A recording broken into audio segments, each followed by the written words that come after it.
पर देखिया है कि जो इंसान नूं कहिए कि अपने अंदरले आनंद नूं समझ, तो बंदा कहता जी कर्मां दी गल है, कर्मां च लिखिया होया तो परमात्मा मिल जाएगा, जे कर्मां च ना लिखिया होया तो नहीं मिलना। असीं जिन्नी मर्जी कोशिश कर लीए, बंदा आप कोशिश नहीं करनी चाहता, बल्कि बंदा हर गल कर्मां ते टाल दिंदा है। बोलो समझदे हो कि नहीं? बंदा हर गल कर्मां ते टाल दिंदा है। पर एक गल का हमेशा ख्याल रखना, अगर थोड़ी जी बंदा कोशिश करे तो अपने जीवन च बदलाव भी बंदा लिया सकता है। ये बदलाव कितना आ सकता है? जिस तरह अज तो 15-20 साल 25-30 साल पिछे चले जाइए, जरा ध्यान देना, अज तो 30-40 साल पिछे चले जाइए तो तुम देखते हो कई बच्चे ऐसे पैदा होंगे सी जिन्होंने पोलियो होंदा सी, जिन्हां दे अंग नहीं काम करते, खास करके यूपी बिहार वाल तो यह काम बहुत ज्यादा सी। तो देखने वाले की कह देंगे सी कि लै भी ये कर्मां दा फल है, ये कर्मां दा फल है, इन्हां पिछले जन्म च माड़े कर्म कीते सी, इस करके इस जन्म च इहनूं पोलियो हो गया, इस करके इस जन्म च इहदे हथ पैर काम नहीं करते। पर असीं कहांगे बिल्कुल गल गलत है, ये कर्मां दी गल नहीं है, वो एक बीमारी सी, अज उस बीमारी का इलाज खोजिया गया है। तो जरा ध्यान देना, जे कर्मां दी गल हुंदी तो बच्चे अज भी पैदा होंदे हैं, पर अज बच्चों को 2 बूंदा वो जिंदगी दियां वो पोलियो दियां पलाइयां जांदियां हैं। तो अज 96% केस पोलियो के घट गए हैं, सिर्फ 4% रह गया है। और उम्मीद है कि आने वाले 10 सालों से 4% भी खत्म हो जाएगा और 100% हिंदुस्तान पोलियो मुक्त हो सकता है। जरा ध्यान देना, जे कर्मां दी गल हुंदी तो फिर अज भी बच्चे पोलियो वाले पैदा होंदे, पर नहीं, गल सारी कर्मां दी नहीं है, गल ये सारी गल कर्मां दी नहीं है, गल खोज दी है। हुण डॉक्टरों ने खोज की तो पोलियो का इलाज मिल गया और उसका हल भी हो गया। तो जे बंदा कहे कि मेरे जीवन च जो दुख है वो कर्मां दे ही है, इसलिए कर्मां च दुख ही लिखा है तो मेरे दुख ही रहने हैं, कर्मां च परेशानियां लिखियां तो परेशानियां रहनी है। पर एक गल याद रखो, जे पोलियो भी कर्मां दी गल हुंदी कि उदों भी बच्चे पिछले जन्मां दे कर्म है जिहड़े इस जन्म च पोलियो होंदा है, पर अज वो दवा की खोज हो गई तो अज ये चीज़ खत्म हो गई। जे कर्मां की गल हुंदी तो अज भी बच्चे पोलियोग्रस्त होंदे, पर अज इलाज खोजिया तो बीमारी जड़ तो खत्म हो गई। इसी तरह तुहाडे जीवन च भी ऐसे बहुत दुख है जिहड़े कर्मां दे नाल जिन्हां दा कोई ताल्लुक नहीं है, कोई संबंध नहीं है। अगर अज तुसीं थोड़ी जी कोशिश करके अंदरली दुआ नूं खोज लवो तो तुहाडे जीवन के कई दुख मिट सकते हैं, जिद्दां अज पोलियो मिट गया। गल तो अंदरों खोजण दी, बस खोज करने की जरूरत है। इसलिए सच्चे संत गुरु रहबर सानू उही साडे अंदरली औषधि याद दिलाते हैं कि तेरे अंदर ही सारे दुखों की दुआ है, उन्होंने खोज। इसीलिए तो एक शब्द अंदर आया है, जरा ध्यान देना, ओ परमानंद, ओ परमात्मा साडे अंदर ही है, पर असीं की करते हैं? कहते एक शब्द अंदर लिखिया है कि खलकत दी हर शै विच बंदिया खालिक आप समाया है। अगर खलकत जानिए संसार, खलकत जानिए दुनिया, खलकत दी दुनिया दी हर शै दे अंदर वो खालिक वो परमात्मा प्रभु आप ही समाया हुआ है। कोई भी चीज ऐसी नहीं है जिथे परमात्मा ना होवे। बाबा फरीद बैठे हुए सी, किसी ने आके पूछा बाबा फरीद तो कि महाराज खुदा किथे है, खुदा किथे है? बाबा फरीद जमीन पे बैठे सी और बाबा फरीद ने जमीन तो एक मिट्टी की मुठ भरी, जमीन तो रेत की मुठ भरी और हाथ खोल के उन्होंने कहते देख ये रेत के जिन्ने भी कण है ये हर कण के अंदर वो खुदा है। ये जिस पेड़ थले असीं बैठे हैं इसके जिन्ने भी पत्ते हैं हर पत्ते अंदर वो खुदा है। ये संसार, ये पूरा ब्रह्मांड, जो भी शय, जो भी चीज चाहे छोटी हो चाहे बड़ी, ये जो भी चीज नजर आ रही है खंडा ब्रह्मंडा च हर चीज के अंदर वो खुदा, वो भगवान, वो परमात्मा है। क्योंकि दुनिया की ऐसी कोई भी वस्तु नहीं है, ऐसा कोई भी पदार्थ नहीं है दुनिया का जिथे परमात्मा वो प्रभु ना हो। इसलिए खलकत दी हर शै विच बंदिया खालिक आप समाया है। वो सच्चा खालिक, वो खलकत नूं बनाने वाला, वो मालिक हर शै अंदर समाया होया है। तो हुण जरा गौर करना, अगलियां लाइनां च की दसिया है? खलकत दी हर शै विच बंदिया खालिक आप समाया है, रोम रोम विच वसदा तेरे क्यों फेर नजर ना आया है। बड़ी प्यारी गल कह दी कि हर शै दे अंदर तो परमात्मा है ही, और तेरे भी रोम रोम विच वस रहा है, तेरे भी रोम रोम विच वो परमात्मा वस रहा है। क्योंकि अगर बंदा अपने शरीर को देखे तो शरीर का ऐसा कोई अंग नहीं है, ऐसा कोई रोम नहीं है जिहदे परमात्मा ना हो।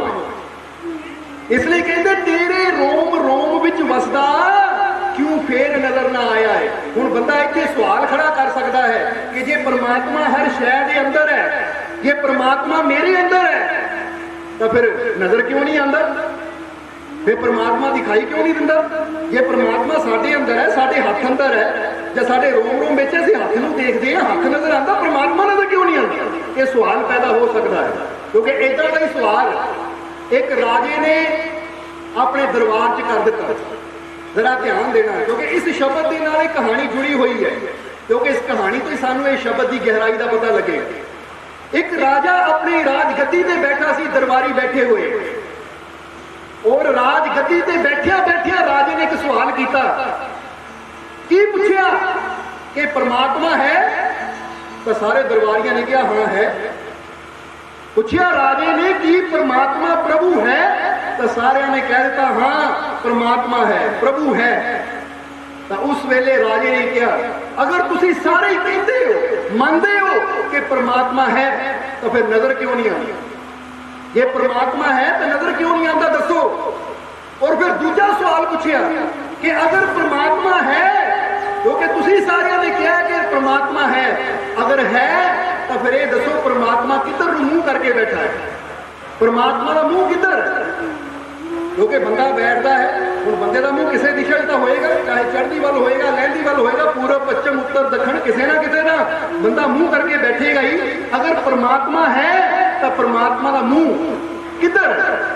और तीसरा सवाल राजे ने किया कि अगर परमात्मा है तो परमात्मा कर की रहा है, अगर परमात्मा है तो परमात्मा कर की रहा है, ये दसो। जदों ये तीन सवाल किए तो सारा दरबार राजे का खामोश हो गया, सारे दरबारी शांत हो गए, क्योंकि किसी को भी जवाब समझ ना आवे कि राजे को जवाब की देना है। क्योंकि परमात्मा है तो नजर क्यों नहीं आता, परमात्मा है तो मुंह किधर है, परमात्मा है तो कर की रहा है। सारे अमीर वजीर सोचा च पै गए। तो उस वेले राजे ने दरबार की तरफ देखिया, और जिहड़ा राजे का सब तो सियाना मंत्री सी, राजे ने उस मंत्री को कहा कि ऐ मंत्री तू तो सब तो ज्यादा समझदार है, सब तो ज्यादा सियाना है, फिर तू जवाब नहीं दे रहा कि मैं तीन सवाल पूछे है, इन्होंने तीनों सवालों का जवाब दे कि परमात्मा है तो नजर क्यों नहीं आ रहा, परमात्मा है तो मुंह किधर है, परमात्मा है तो कर की रहा है। तो उसने मंत्री ने कहा कि महाराज ਇਹਦਾ जवाब मैं ਤੁਹਾਨੂੰ जरूर दूंगा, बस मैनू अज की रात सोचने का मौका दे दो, कल सवेरे मैं ਤੁਹਾਨੂੰ जवाब दूंगा। राजे ने कहा ठीक है, कल सवेरे मैनू मेरे सवाल का जवाब चाहिए, अगर जवाब ना मिले तो फिर देख ले। कहते राजे ने इन्नी गल कही, दरबार को खारिज करके राजा उठिया और चला गया। तो मंत्री सोच पै गया कि बादशाह ने तीन सवाल पूछे राजे ने, अगर इसका जवाब ना दिता तो कल बड़ी बेइज्जती होनी है। कहते वो मंत्री वो वजीर राजे का अपने घर आ गया, पर बड़ा चिंता च है, और घर आके उन्हें सारे शास्त्र लभ ले, वेदां नूं फरोल मारिया, शास्त्रां नूं फरोल मारिया, यानी कल्ले कल्ले धार्मिक ग्रंथ नूं खोल के देख लिया कि किसी अंदर तो जवाब होएगा कि परमात्मा है तो नजर क्यों नहीं आती, परमात्मा है तो मुंह किधर नूं है, परमात्मा है तो कर की रहा है। जरा ध्यान दें, हुण मंत्री सारी रात नहीं सुता, पत्नी ने भी देखिया कि अज मेरे पति बड़े परेशान है, रोटी भी नहीं खाती और आंदे ही किताबां लैके बह गए, पर जवाब नहीं मिले। सवेरे भी कहते मंत्री का चेहरा उतरिया होया है, सारी रात जागिया पर फल नहीं होया, जवाब नहीं मिले। तो मंत्री का नौजवान बेटा सी, नौजवान बेटा सी, उन्हें जो देखिया सवेरे अपने बाप के उतरे हुए चेहरे में कि सारी रात पिताजी सुते नहीं और बड़े परेशान है, पूछे अपने बाप को कि पिताजी की गल हुई, तुसी परेशान क्यों। तो उसने बाप ने कहा बेटा तू हाले नौजवान है, ना समझ है, इसलिए तू ये गल रहन दे, क्योंकि साडे वर्गे सियाणियां नूं नहीं गल समझ आई तो तू तो हले है ही 18-19 साल का, तेनों की समझ आनी है। तो उसले लड़के ने एक गल कही जो सानू बड़ी प्यारी लगती है। लड़के ने अपने पिता नूं कहा कि पिता जी मैनू छोटा ना समझो, क्योंकि कई मेरा सूई वो काम कर जाती है जिहड़ा काम तलवार भी नहीं कर सकती। कई मेरा बड़े बड़े जालों च वो मच्छियां नहीं फसदियां जिहड़ियां एक छोटे जे कंडे च फस जांदियां है। इसलिए तुसी अपने आप नूं कहंदे हो सियाणे कि साडी इन्नी उम्र तो तू न्याणा। कई मेरा सियाणे तो सियाणे इंसान के दिमाग भी वो गल नहीं आती जिहड़ी एक छोटे जे न्याणे के दिमाग च आ जाती। इसलिए तुसी दसो तो सही। तो उसले मंत्री ने कहा गल तो तेरी सही है। तो उसले मंत्री ने अपने बेटे को दसिया कि राजे ने 3 सवाल कल पूछे सी तो अज मैं उन्होंने जवाब देना है। लड़के ने कहा 3 सवाल किहड़े है? तो मंत्री ने दसिया कि राजे ने 3 सवाल किए कि अगर परमात्मा है तो नजर क्यों नहीं आता, दूसरा सवाल अगर परमात्मा है तो वह मुंह किधर है, और तीसरा सवाल कि अगर परमात्मा है तो कर की रहा है। ये 3 सवाल पूछे। लड़का कहता बस पिता जी इन्नी गल है, कोई नहीं इन्होंने सवालों का जवाब तुहानू मिल जाएगा। वजीर कहना इन्नी गल, एडी वड्डी गल है सारी रात मैं सो नहीं पाया, तू कहता इन्नी गल। लड़के ने कहा कोई बड़ी गल नहीं है, तुसी बेफिक्र हो के दरबार च जाओ तो जे राजा पूछे कि मेरे सवालों का जवाब तो तुसी कह दे हो कि मेरा बेटा आके देगा। इसलिए तुसी साफ कह दे कि मेरा बेटा आएगा और इस सवालों का जवाब मेरा बेटा देगा। मंत्री कहता बेटा इज्जत रख ली, देखी कि न्याणपुना ना करी, होर ना दरबार च आके उल्टियां सीधियां गल्लां करके मेरी होर बेइज्जती करवा दे। बेटे ने कहा पिता जी फिक्र ना करो, मेरे ते भरोसा रखो, तुसी बेफिक्र होके जाओ, मैं सवालों का जवाब लैके आऊं। हुण कहंदे मंत्री बेफिक्र होके तैयार होके भोजन करके चला गया। थोड़ा हौसला मिल गया क्योंकि बच्चे ने हौसला दिता, हौसला मिल गया। हुण दरबार च पहुंचिया तो राजे ने पूछा हाँ भी वजीर मंत्री तेनू कहा सी कि 3 सवालों का जवाब कल नूं लैके आई, ले आया। तो मंत्री ने कहा महाराज फिक्र ना करो, मेरा बेटा आ रहा, बेटा आके तुहाडे सवालों का जवाब देगा। राजा कहता अच्छा तेरा बेटा तो 18-19 साल का है, जिथे तुहाडे वर्गे बड़े बड़े सियाणे इन्नियां उम्रां वाले नहीं जवाब दे सके, वो छोटा बच्चा जवाब दे देगा। मंत्री ने कहा जी जरूर, तुसीं बस उसका इंतजार करो। कहते मंत्री बैठ गए। हुण कार्रवाई दरबार की शुरू हो गई, पर राजे का ध्यान दरवाजे ते है कि किहड़े वेले मंत्री का बेटा आवे तो मैनूं मेरे सवालों का जवाब मिले। हुण कहते बार बार राजा मंत्री वाल इशारा करता है, की गल होई तेरा बेटा नहीं आया? तो मंत्री मन ही मन घबरा भी रहा कि बेइज्जती ना करा दे, होर ही ना आवे ही ना, मैनूं हौसला दे के उद्दां ही ना भेज दिता होवे। सो मंत्री नूं भी फिक्र लगी हुई है कि जे ना आया, जे बेटा ना आया, ना किया, सवाल का जवाब ना दिता तो बड़ी बेइज्जती होनी है और राजे ने क्रोध भी करना है, गुस्सा भी करना है कि तू मेरे नाल झूठ बोलना है कि मेरा बेटा जवाब देगा, बेटा तो आया ही नहीं। और फिर राजे के गुस्से का की पता किहड़ी सजा दे देवे। इसलिए मंत्री ने भी टेंशन फिक्र है अंदरों, मंत्री भी दरवाजे वाल देखता है और मन ही मन अपने भगवान अगे प्रार्थनावां करता है कि भगवान भेज दे ताकि मेरी इज्जत रह जाए। हुण कहते दोपहर तो शाम होने लगी तो राजा मंत्री वाल बार बार देखे तो मंत्री दरवाजे वाल देखे और नाल ही अंदर फरियादा भी करे। हुण समा थोड़ा होर गुजरिया तो की देखा कि मंत्री का बेटा आ रहा है। जदों मंत्री ने अपने बेटे को आंदियां देखिया तो थोड़ी तसल्ली हुई। तसल्ली इन्नी को हुई कि चलो आता गया, हाले तसल्ली पूरी नहीं है कि पता नहीं जवाब की दे, क्योंकि सवाल इन्ने औखे है, पता नहीं केड़ा उल्टा सीधा जवाब देगा। और चलो शुक्र है आता गया। जो राजे ने भी देखा कि मंत्री का बेटा आ गया तो राजे के चेहरे पर थोड़ी मुस्कान आई और मंत्री वाल देख के हंसिया। तो मंत्री सोच रहा है कि हुण तो बादशाह हंस रहा है कि मेरे दे बेटे के जवाब सुन के क्रोधित होकर मेरी गर्दन ना बढ़ा देना, क्योंकि पता नहीं है छोटे बच्चे ने जवाब की देने। हुण राजा मुस्कुराया और जो मंत्री का बेटा आया तो राजे ने आगे क्या आया बेटा आ गया, तो मैं तो सवेर का तेरा इंतजार कर रहा सी और तू इन्नी देर ना आया। तो उसने मंत्री के बेटे ने कहा दरअसल महाराज तुहाडे सवालों का जवाब लभदे लभदे समा लग गया, इसलिए मैं तुहाडे सवालों का जवाब लैके आया हाँ, मैनूं थोड़ी देरी हो गई। राजे ने कहा अच्छा मेरे सवालों का जवाब लै भी आया? कहता जी हाँ। राजे ने कहा दे फिर सवालों का जवाब। तो मंत्री के बेटे ने कहा तुसी पूछो, एक एक करके तुसी अपना सवाल पूछो, एक एक करके मैं तुहानूं हर सवाल का जवाब दूंगा। तुसी सवाल पुछो।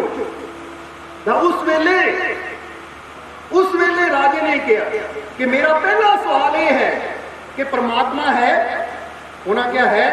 कहते जे है तो फिर परमात्मा नजर क्यों नहीं आता? इसका जवाब दे। तो मंत्री के बेटे ने कहा महाराज दरअसल मैं सवेर का घरों निकलिया होया हाँ तुहाडे सवालों को तलाश करने वास्ते। हुण मैं सीधा सवालों को तलाश करके तुहाडे महल च आ गया। सवेर का मैं कुछ खाता नहीं, मैनूं बड़ी भुख लगी है।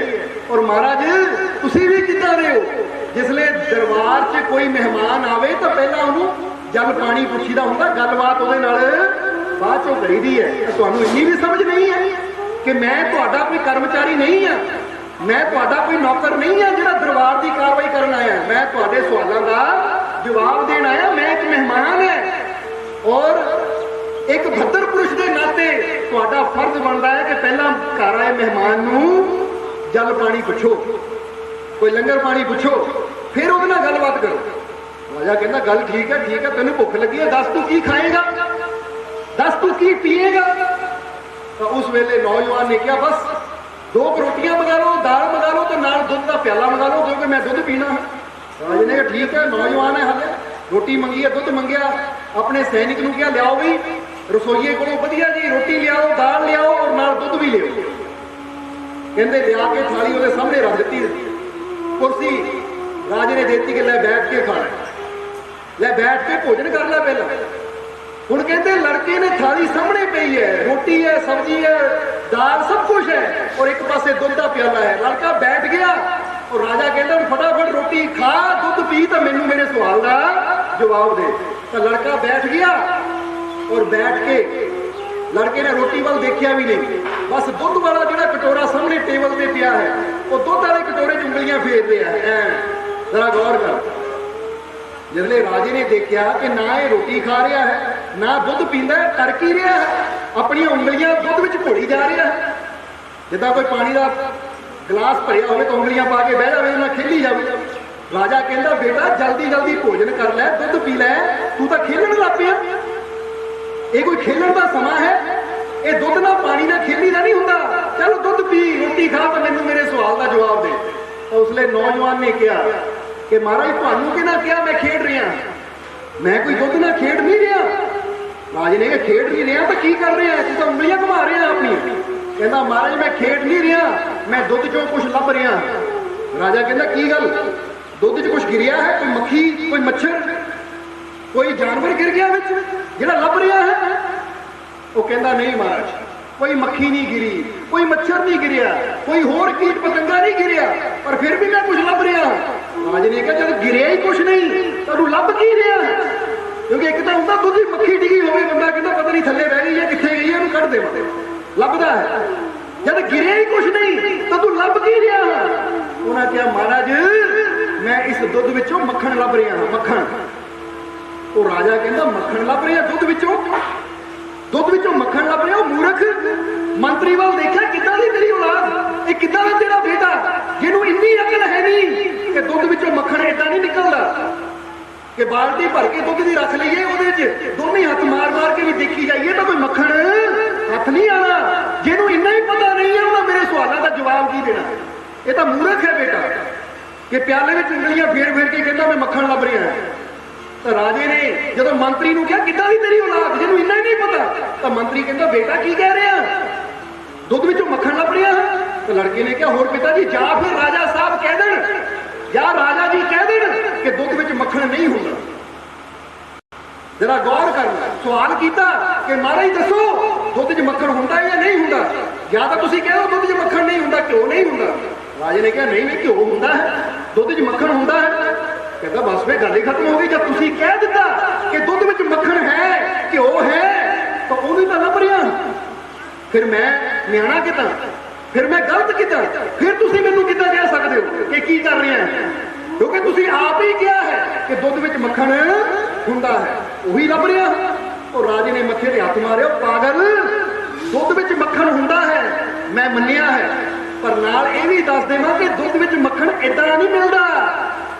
कहता फिर किद्दां मिलदा है? बेटे ने पूछा किद्दां मिलदा है? तो कहते दुध नूं पहला जाग लाना पैंदा है, ਦੁੱਧ ਨੂੰ ਜਾਗ ਲਾਣਾ ਪੈਂਦਾ ਹੈ, ਜਮਾਣਾ ਪੈਂਦਾ ਹੈ, ਫਿਰ ਜਦੋਂ ਜੰਮ ਜਾਂਦਾ ਫਿਰ ਇਹਨੂੰ ਰਿੜਕਣਾ ਪੈਂਦਾ, ਪਾਣੀ ਪਾ ਕੇ ਲੱਸੀ ਬਣਦੀ ਹੈ, ਤਾਂ ਫਿਰ ਜਾ ਕੇ